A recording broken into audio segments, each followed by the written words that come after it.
I don't know about you guys, but for me, the war doesn't end when you set foot back home. It's still there, buried deep in every dream, every small sound, every blink. Afghanistan took too much from me, my youth, my innocence, and a part of who I was. I came back with scars that won't heal and a nameless obsession. They say time heals all wounds. But time in Texas moves slower than usual, especially when you're working the night shift at some godforsaken Allsups in a rural area where even the dogs don't bother to bark. Allsups. The name sounds normal, even friendly. But trust me, there's nothing normal about this place. I came here hoping to find a simple job, a place to escape the past. But instead, I stumbled into another world, a world where strange rules are the only thing keeping you from going insane or worse. Disappearing without a trace. I remember the first day on the job like it was yesterday. The manager, a pot-bellied middle-aged guy with thinning hair, handed me a crumpled piece of paper. "These are the rules," he said, his voice hoarse, as if he'd just swallowed sand. "You have to follow them absolutely. Otherwise..." He didn't finish the sentence, just smirked in a way that made no sense. I thought he was crazy. These rules sounded like the joke of a drunk never look in the bathroom mirror after 2 a.m. If a customer in a red coat walks in, you have to greet them by the name Mr. Black, no matter what they say. Absolutely do not open the door after the clock strikes 3. If you hear children laughing in the storage room, turn on all the lights and read a passage from the Bible. I scoffed. I thought after everything I'd been through in Afghanistan, nothing could scare me anymore. I was wrong. Tonight I'm going to tell you about what happened at Allsups. About the strange rules, the ghosts in the night, and the price you pay if you dare to break them. Prepare yourselves, because what you're about to hear may haunt you for the rest of your life. Because at Allsups, the darkness isn't just darkness. It's something else. Something waiting. And it's always watching you. I can still smell the gunpowder even as I drive through the endless cotton fields of Texas. In Afghanistan, that smell mixed with sand, sweat, and fear. Here it floats in my memory, clinging like burnt tar. I survived 3 ambushes, 2 midnight mortar attacks, and once watched my entire squad get wiped out right before my eyes. Every night in my fitful sleep, I still jolt awake at the imagined sound of helicopter blades slicing the horizon. I chose this remote corner of the Panhandle for one reason: silence. I imagined the peace here would freeze all those fiery memories. But the deeper I drove into the red dust desert, the more I felt I wasn't heading towards safety, but drifting into another wasteland, not one of bombs and bullets, but of something invisible crawling beneath the cracked earth. The town had only one paved road. At the end of it, under a flickering neon light, the blue Allsups sign glowed in the night. The old billboard read, "Hot burritos and friendly service 24/7, but some letters had peeled away, exposing rusty metal like an open wound. The moment I killed the engine, a dry, hot wind swept by, making the sign creak, a sound like someone sawing through bone. The sliding glass door opened with a faint screech. The fluorescent lights inside flickered as if about to die. The manager, Carl, was overweight, his skin a sickly gray. His crooked smile stuck to the corner of his mouth like a botched stitch. When he saw me, he rummaged under the counter and pulled out a crumpled piece of paper. "Night shift means you gotta sign. Read it." His fingers trembled slightly, as if he himself was afraid to touch that paper. I froze at the third line. "Never look in the bathroom mirror after 2:00 a.m. If a customer in a red coat comes in, call them Mr. Black." I looked at Carl. His eyes avoided mine, glued instead to the old wall clock, the rusted second hand ticking heavily. The air thickened as if someone was squeezing the room's throat. "I'm not superstitious," I muttered. Carl shrugged his shoulder, fat jiggling. "Not superstition. Experience. Believe it or not, up to you. But if you want to get paid at the end of the week, follow them." A chill ran down my spine. In Kabul, I trusted maps, brothers in arms, and bullets.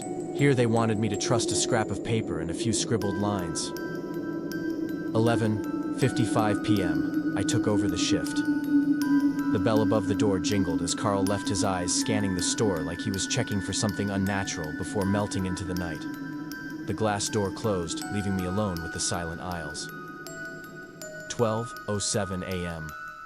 The fridge compressor rattled, making a sound like a bullet whistling through a vent. I flinched, gripping the mop handle like it was my M4. 1:46 a.m. The burrito machine sputtered, making a dry pop. White steam billowed up, forming a vague shape. A face. I blinked. The steam faded, leaving only a smudge on the glass. 1:59 a.m. I remembered the mirror rule. The question popped into my head. What if I just take a quick glance? In Afghanistan, curiosity killed people. In Texas, it didn't seem much safer. I left the counter and locked the bathroom door, even though no one was inside. 2:14 a.m. Suddenly, the hallway lights flickered. Twice, 3 times. Then went out. Darkness swallowed every corner. My heart pounded, my ears rang a sound like a distant rocket, but wetter, as if water was seeping through a shell casing. The lights came back.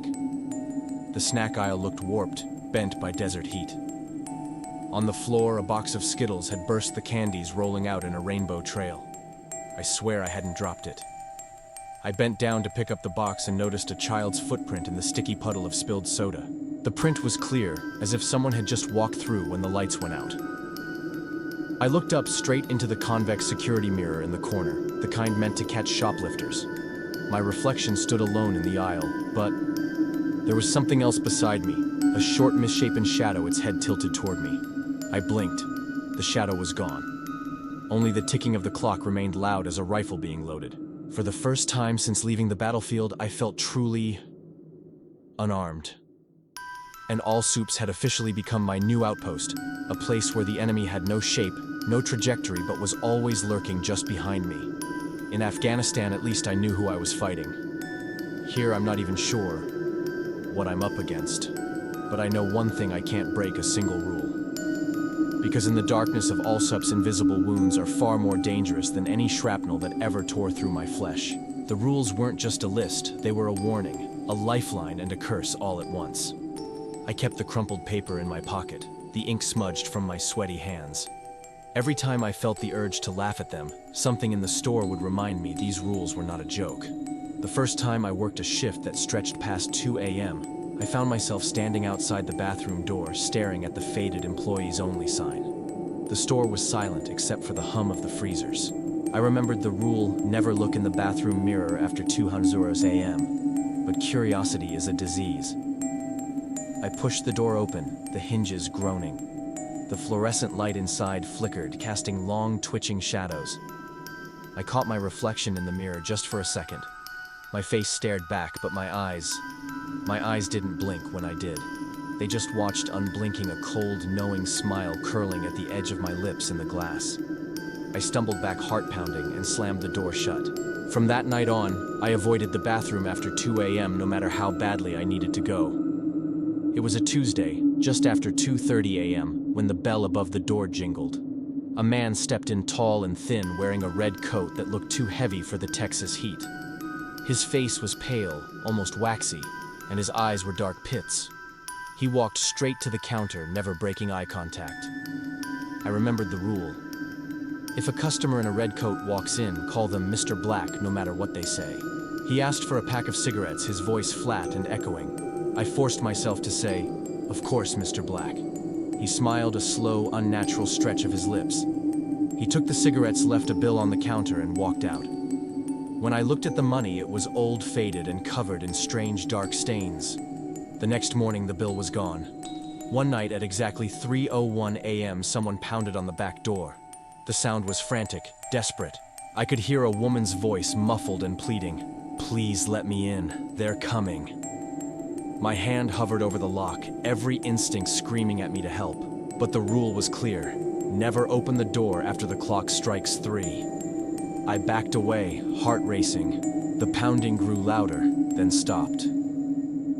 Silence.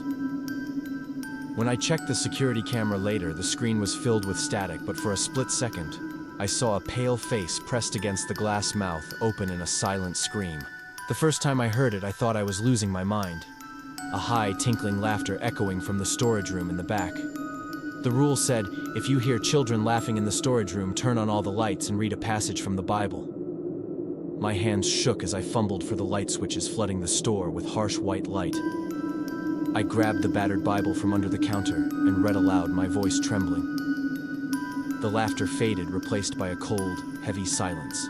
When I dared to look into the storage room, I found a row of tiny, wet footprints leading to the far wall, then stopping as if the children had simply vanished. There was one rule I didn't understand until it happened. If the phone rings at 2:33 a.m., do not answer. Let it ring. The first time the shrill ring cut through the silence, making my skin crawl. It rang and rang, each chime sharper than the last. I stared at the phone, fighting the urge to pick it up. After the seventh ring, it stopped. The next morning, I checked the call log. There was no record of any call. Each rule was a thread holding me back from the edge of something I couldn't see. Every night, I felt the store watching me, waiting for me to slip up. The rules weren't just for my safety. They were a test, a game, and a warning. I realized that the only thing more terrifying than following the rules was breaking them. And in Allsups, the price for breaking a rule was something I wasn't sure I could survive. It was a drizzly night, the wind howling through the cracks in the glass, making the Allsup sign rattle. I was exhausted, my eyes burning from lack of sleep. When the clock struck 2:10 a.m., I forgot the first rule. I went into the bathroom, turned on the light, and looked in the mirror to splash water on my face and wake myself up. At first, it was just the familiar reflection, but then I realized something was wrong. My reflection wasn't moving with me anymore. When I bent down to cup water, the image in the mirror remained upright, eyes wide, a wicked smile twisting its lips. I froze, a cold shiver running down my spine. Suddenly, my reflection raised its hand and waved while I stood motionless. I panicked, bolted out of the bathroom, slamming the door shut, my heart pounding like it was about to burst. From that night on, I never dared to look in the mirror after 2 a.m. again. Another night, as I was restocking the shelves, the bell above the door jingled. A tall man wearing a dark red coat stepped inside. The air in the store seemed to thicken, growing so cold I got goosebumps. He walked straight to the counter, his eyes deep set and never blinking. I remembered the rule, trying to stay calm, and said in a trembling voice, "Good evening, Mr. Black." He didn't say anything, just smiled, a twisted smile that stretched all the way to his ears. He bought a pack of cigarettes, left an old faded bill, and turned to leave. When I looked down at the bill, it had turned black, as cold as ice. The next morning, the bill had vanished without a trace, but a black scorched stain remained on the counter. One night, at exactly 3:05 a.m., a frantic knocking echoed from the back door. I heard a woman crying, pleading, "Please open the door. They're after me." The voice sent shivers down my spine, both pitiful and terrifying. I approached the door, my hand trembling as I reached for the lock, but then I remembered the rule. I backed away, trying to cover my ears to block out the crying. The knocking suddenly stopped. I peeked through the peephole, seeing only a blurry figure, a pale face, dark eyes staring straight at me. When I blinked, the figure disappeared, leaving behind a small handprint on the glass as cold as frost. Another night, as I was checking inventory in the storage room, I suddenly heard giggling coming from the darkest corner. Children's laughter, clear, but echoing strangely, as if it were coming from another world. I remembered the rule, quickly turned on all the lights, and then trembling opened the Bible under the counter, reading aloud a random passage. The laughter gradually faded, replaced by an eerie silence. I looked down at the floor, seeing tiny wet footprints leading to the back wall, and then disappearing. I felt like someone was watching me from the shadows, but when I turned around, there was only cold emptiness. Once, at exactly 2:33 a.m., the landline phone in the store rang. The sound was piercing, drawn out, as if trying to pierce my eardrums. I stood frozen, staring at the phone, torn between instinct and fear. I remembered the rule, deciding not to answer. The ringing continued, growing more insistent each time until I thought I was going to go crazy, and then it suddenly stopped. The next morning, I checked the call log. There was no record of any call. After each of these moments, I noticed more and more strange signs in the store shadows, flitting in the corner of my eye, whispers from an unknown source, scratches appearing on the walls. And sometimes I felt like someone was standing behind me, breathing lightly on my neck. The climax came one night as I was cleaning the counter when the lights suddenly went out. In the pitch darkness, I heard small footsteps, giggling, and a whisper close to my ear. "Don't forget the rules." I spun around but saw no one. When the lights came back on, a small handprint as faint as mist appeared on the convex mirror in the corner. Each of these moments was like a cut into my mind, making it impossible to distinguish between what was real and what was not. At Allsups, I wasn't just fighting fear, but also my own sanity. And I knew that if I broke a rule even once, I would never be myself again. In war, my enemies had names and faces. At Allsups, the enemy is the darkness, and tonight I was forced to confront it. As soon as the clock struck 11:00 p.m., the store was swallowed by an unnatural silence. No travelers stopping for gas. No hum from the freezers. No rusty country music from the radio. Absolute stillness, the kind that reminded me of the moments before an ambush in Afghanistan. I gripped my box cutter like the handle of an M4, sensing that tonight the rules might not be enough to save me. Almost unconsciously, I opened the drawer beneath the counter, the one Carl had forbidden me to touch. Inside was an old employee register. 9 names, 9 ID photos each marked missing in the termination column. The last entry was a Polaroid of me attached to a blank slip, deadline 0606-0333 a.m. Cold sweat broke out on my neck. I had never taken that photo. At exactly 2:33 a.m. the phone rang. The rule said not to answer, but the screen flashed Carl. My hand shook as I picked up.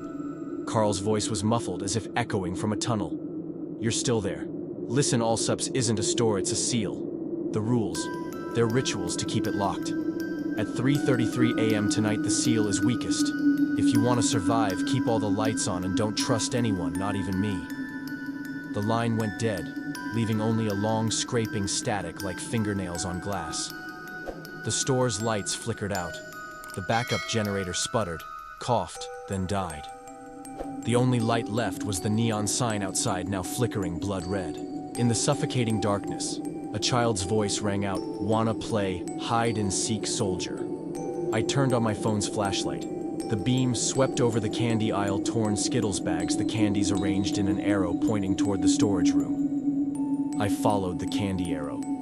The storage room door was ajar, and behind it glowed a dim red light, even though the whole store was out. I started hearing a tick-tock, in time with my heartbeat. I pushed the door open. In the center of the storage room was a circle of scorched black salt, a battered doll at its heart pins stuck through its eyes. Around the salt were shards of broken mirror, the very thing the rules forbade me to look at. I realized the rules were pieces of a ritual. The bathroom, the mirror, the laughter, the man in the red coat. All parts of a cage holding something writhing beneath the floor. The air thickened with the stench of sulfur and burnt cotton. A mirror shard at my feet suddenly reflected me in desert fatigues, my face bruised, and behind me a towering shadow with burning red eyes. The shadow whispered through the glass in the voice of a fallen comrade. "Keep your oath to your brothers, or keep the rules for the devil." My mind flashed with memories of trenches, blood, and gunpowder. I knelt, picked up the mirror shard. For the first time, I broke a rule on purpose. The shadow screamed as if torn apart. The storage lights flickered wildly. The salt circle erupted in green flames. The whole store shook, shelves crashing down. On the wall clock, the minute hand jerked and stopped at exactly 3:33 a.m. The ceiling cracked open, revealing a swirling black void shot through with red clouds. I realized there was only one thing left to do: complete the ritual by becoming the new gatekeeper. That meant I could never leave Allsups, my soul forever bound here. I shouted into the vortex, "Let everyone else go, take me instead." The wind sucked away all sound. The rules on the crumpled paper burst into flames, turning to gray ash that wrapped around my wrist like shackles. Amid the otherworldly storm, the front door burst open. Carl appeared, his face ashen, eyes sunken. "Good. You've made your choice. Now you write the rules, and guard the door." He placed a new Polaroid on the counter, me standing behind the register, my eyes pitch black. Carl's mouth split in a ragged smile, his body fading like a photograph until he vanished. The wind died down. The ceiling sealed itself. The fluorescent lights flickered back to normal. The clock read 12:01 a.m., a new night, a new cycle. I stood behind the counter, clutching a blank rulebook. I had to write, "Never look in the bathroom mirror after 2 a.m. If a customer in a red coat enters, call them Mr. Black." The ink bled from my pen like fresh blood. In the distance, the bell above the door jingled, the first customer of my endless night shift. When the war ended, I thought I was coming home. But in truth, I'd only traded the trenches of Kabul for the trenches of Allsups, where the enemy is the darkness, and I am the gatekeeper, until that neon sign finally goes dark forever. The bell above the door jingled, echoing through the empty store. I looked up from the blank rulebook, my hand still stained with ink that looked too much like blood. A young woman stepped inside, her face hidden beneath the hood of a rain-soaked jacket. She didn't look at me, just wandered the aisles, her footsteps unnaturally silent on the linoleum. I watched her, every muscle tense. Was she real, or just another test from the darkness? She paused at the drinks cooler, her reflection flickering in the glass. For a moment, I saw not one but two shadows behind her. One tall one, small, both featureless. She approached the counter, placed a $1 bill down and whispered, "Do you know the rules?" Her voice was soft, but it echoed in my skull like a gunshot. I tried to answer, but my throat was dry. She smiled, her lips stretching too wide, and left without another word. When I looked at the bill, it was blank, no numbers, no faces, just a slip of white paper. As I stared at the paper, the rulebook in my hand began to tremble. Words bled onto the pages, written in a script I didn't recognize. The rules changed, twisted, multiplied. Some lines faded, others grew bold. I realized the rules were alive, shifting with every choice I made, every fear I felt. Suddenly the lights flickered. The security monitors showed static, then brief flashes. A child's handprint on the bathroom mirror. A man in a red coat standing motionless in the parking lot, staring at the store. My own face, but the eyes were hollow black voids.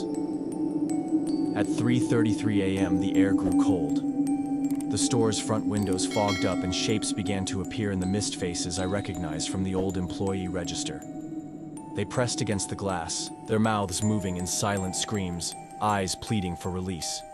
I wanted to help them, but the rules pulsed in my mind, warning me, do not open the door for the lost.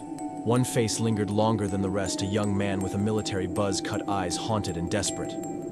He mouthed my name. I reached for the door, but the rulebook snapped shut in my hands, burning my palms. The lights dimmed and shadows crept along the floor, swirling around my feet. They whispered secrets, promises, threats. You can leave if you break the right rule.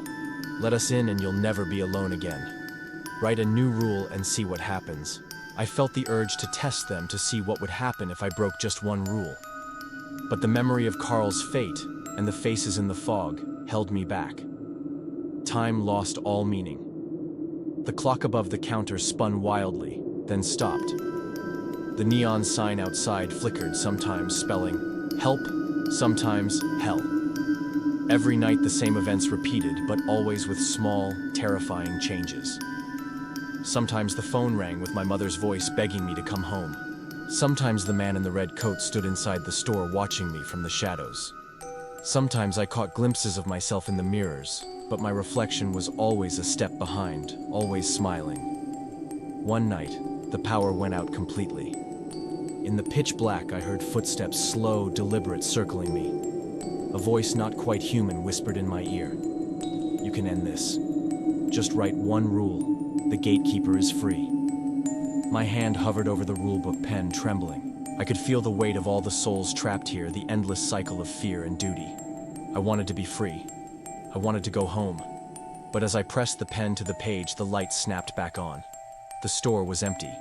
The clock read 12:01 a.m. The rulebook was blank again. I am still here behind the counter, waiting for the next customer, the next test, the next night. Sometimes I think I hear footsteps behind me, or see movement in the corner of my eye. Sometimes I wonder if I ever really left Afghanistan, or if this is just another battlefield, one where the enemy is fear itself. And sometimes, just before dawn, I see a figure in the parking lot watching me with hollow eyes. I don't know if it's Carl, or one of the lost, or maybe it's me. The rules are always changing. The night is always waiting. And if you ever find yourself at an Allsups in the middle of nowhere late at night, remember, don't break the rules. Don't trust the darkness. And never ever look in the mirror after 2 a.m. Because you never know who or what might be looking back. If you found this story valuable and interesting, please hit the like button. This really helps us bring you more good and valuable content. Leave a comment below and let us know what you think, what questions you have, or what topics you would like us to cover next. We love hearing from you. Of course, hit the subscribe button and turn on notifications so you never miss our next stories. Thank you for taking the time to read my stories.